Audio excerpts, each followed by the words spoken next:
जो बिना किसी कारण के स्नेह करने वाले हैं, ऐसे प्रभु श्री राम की शरण में आप निश्चित रूप से जाएं।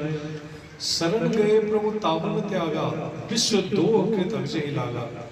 जिसे पूरे विश्व से द्रोह करने का पाप भी लगा हो, ऐसों का भी प्रभु शरण गए प्रभु ताबन त्यागा, उसका भी त्याग नहीं करते हैं अगर वो शरण में चला जाए।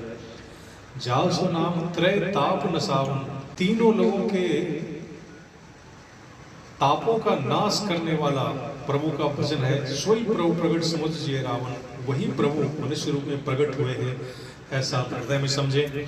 बार बार पद लागूं विनय करूं दश शीश, इस तरह से दशानन को बार बार विनय करके और विभीषण जी कहते हैं परिहरि मान मोह मद भजो कौशलाधीश।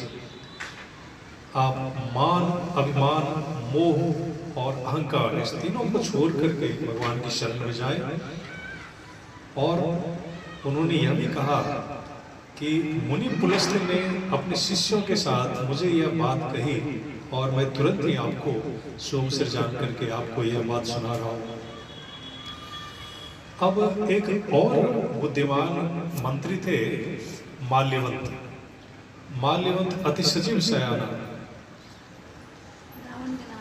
जो रावण के नाना भी लगते थे, वो मंत्री बने थे। मंत्री का पद विभूषित कर रहे थे रावण के सभा में। तास वचन सुनी अति सुख माना, विभीषण जी के इन वचनों को उन्होंने सुनकर के अत्यंत सुख महसूस किया।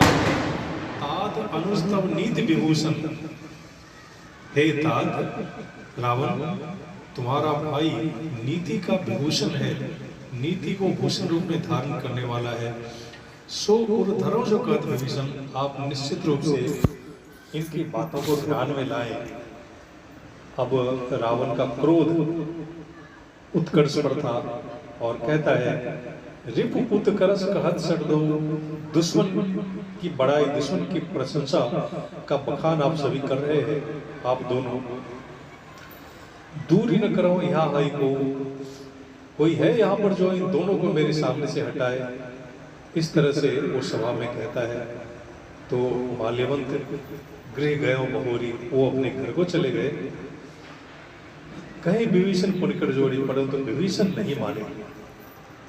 फिर से वो अपने हाथ जोड़ करके और कहते हैं सुमति कुमति सबके उर रही, नाथ पुराण निगम अस कहीं, हे नाथ। सुमति और